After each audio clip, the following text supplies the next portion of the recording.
And this came to pass many, many years ago when the world was a very different place. Hello, my name is Dakore Egbuson Akande, and we're going to be reading a story called Anie Owo.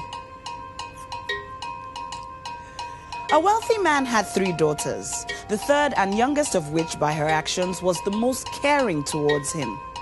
One day, he decided to test them to see if they truly loved him as he felt they should. He asked the first, "How much do you love me, daughter?"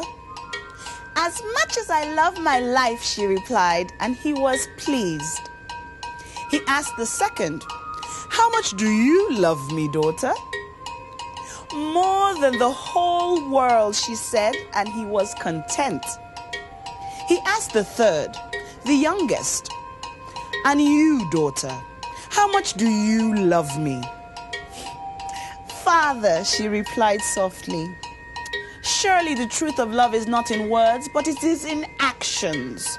However, if it is your wish, I love you as much as food needs herbs and spices when it's being prepared." Enraged, he shouted, "You do not love me at all. Get out of my house."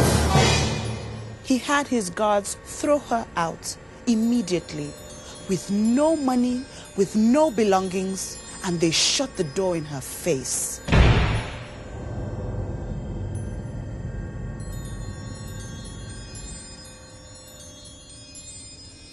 Downhearted, confused, and still in shock at this sudden turn of events, she made her way out of the city, following the road that led to Obudu Mountains. After a while, she came to a small stream. She was scared that the fine clothes she was wearing may draw unwanted attention from thieves that may be hiding along the path. So she cut some reeds and made a long coat and hat with them to cover herself completely from head to toe. She walked on for a very long time until she came to the palace of the king of another city. She knocked at the big door, which was answered by a guard. "I have nowhere to go," she pleaded, holding back her tears. "I will work for food and for a roof over my head." The guard felt sorry for her and sent her to the kitchens, where she was made to pound yam and wash dishes. She stayed at the palace and did any task she was asked to do. She was a hard worker and kind, and because of this, she quickly became good friends with some of the other servants who worked in the kitchen. Since she always wore the hat and cloak of reeds that she had made by the small stream, and as she had never told anyone her name, they called her Anie Owo, which translated from Calabar language into English means "who." A week-long festival was to be held at the palace. Many dignitaries were going to come from far and wide. There would be feasting and dancing all day and all night. It was such a special event that every servant in the palace was allowed to go and witness the gathering. One evening, her friends were ready and eager to go to see the party in the great hall. They told Anie Owo to ready herself quickly and follow them. But she gave the excuse that she was tired and stayed behind while her friends rushed to the hall to observe the festivities. As soon as they had gone, Anie Owo removed her hat and cloak made of reeds, bathed, and put on the fine clothes she was wearing when she was thrown out of her father's house. She had hidden these the moment she arrived at the palace, and she hid them very well. Ready, she went to the great hall.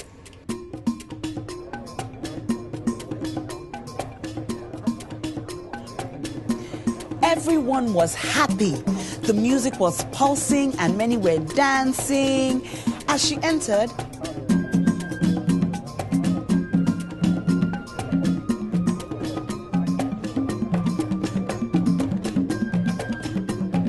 people turned to stare. She was easily the finest dressed and most beautiful young woman in the hall. As soon as her master's son, the prince, saw her, he fell in love. He invited her immediately to sit at his table. From that moment, he did not have eyes for anyone else. Before the festivities were over for that night, Anie Owo crept discreetly back to her room. When her friends later returned, Anie Owo pretended to be asleep. The next morning, they told her about the mysterious, beautiful girl they had seen and that the prince had obviously fallen in love with her. "I would have loved to have seen her," said Anie Owo dreamily. "There's another feast tonight. Perhaps the lady will be there," one friend told her. "You should come and see her for yourself," supposed another excitedly. But every night, Anie Owo did exactly the same thing. She pretended to be tired, so she didn't go with her friends to the party. But when her friends had gone, she took off her hat and her cloak made of reeds, bathed, put her fine clothes on, and went to the great hall. The prince talked with no one but her. Before the festivities were over for that night, Anie Owo crept into her room discreetly. On the last night of the festival, Anie Owo entered the great hall. Immediately, the prince walked towards her and invited her to sit next to him at his table. And as he did every night, he asked what her name was and where she was from. And she did every night not tell him. "Take this ring and wear it as a token of my love. If I never see you again, I will die," he said desperately. Then, as every night before, Anie Owo, making sure no one was watching, carefully left the great hall and went back to her room. The following morning, as they were cleaning the kitchen, one of her friends said, "Oh, Anie Owo, the festival is over and you didn't see the beautiful, mysterious lady even once."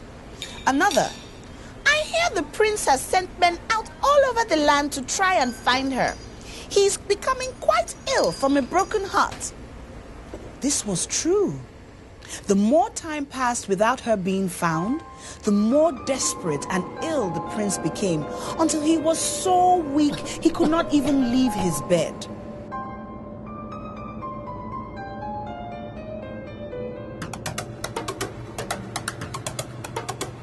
Weeks passed.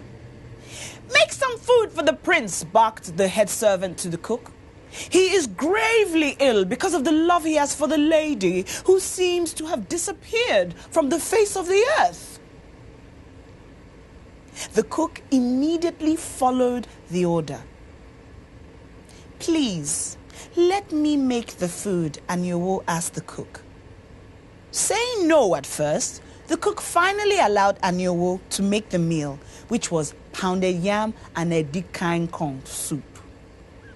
Carefully, and without anyone noticing, she put the ring into the pounded yam portion she had prepared, and the head servant took it to the prince. The prince was picking at his food indifferently when he came across the ring. "Who made this food?" he questioned urgently. "Send for the cook." The cook entered the prince's room. "Did you cook this?" he inquired. "Yes, O prince," responded the cook. "You did not," shouted the prince. "Tell me who did, and no harm will come to you." "It was Anie Owo," bleated the cook with some relief. "Send her here," said the prince, almost overflowing with excitement. Anie Owo entered the prince's room. "Did you make my food?" asked the prince. "Yes, sir," replied Anie Owo, her head bent forward slightly to hide her face. "Where did you get this ring?" he inquired. "From the one who gave it to me," said Anie Owo. "And who are you?" asked the prince. "I'll show you," said Anie Owo, and she removed her hat and her cloak made of reeds, underneath which she wore her fine clothes. The prince was overjoyed, and his recovery was almost immediate. They were to be married before the month's end. It was to be a very big wedding. Guests from far and wide were asked to attend, and Anie Owo made sure her father was invited. Before the wedding feast, she went to the kitchen and ordered the cook to prepare all the food without any herbs or spices. The food will taste awful, objected the cook, but she did as she was told. Anie Owo was careful to make sure her father didn't see her too clearly. As the guests sat down to eat, each began to complain about the food. Anie Owo's father himself tried first one dish, then another, when after that, in front of all those at his table, he burst into tears. "What is the matter?" asked those at his table. "I shall tell you," he said, through his crying, and every guest listened. "I had 3 daughters, and I asked each how much they loved me. The firstborn and the second gave what I thought at the time were satisfactory answers. But the third, who proved her love for me daily by her actions, said she loved me as much as food needs herbs and spices when it is being prepared. I did not think she loved me enough, so I had her thrown out of my house.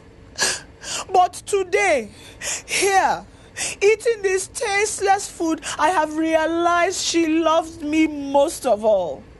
It has been many months since this happened. She may be lost to me forever, for all I know." At this, Anie Owo stood up and said, "I am not lost, father. I am here." She ran to her father and embraced him, and in that instant forgave him for his unkindness and lack of judgment. Her father was so relieved to see her that his tears of sadness turned immediately to tears of joy.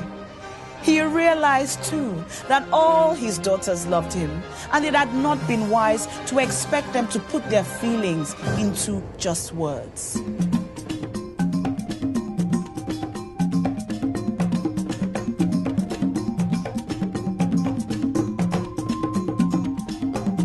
Fine food seasoned with herbs and spices was served. Everyone ate well and they were satisfied. The wedding party was a huge success.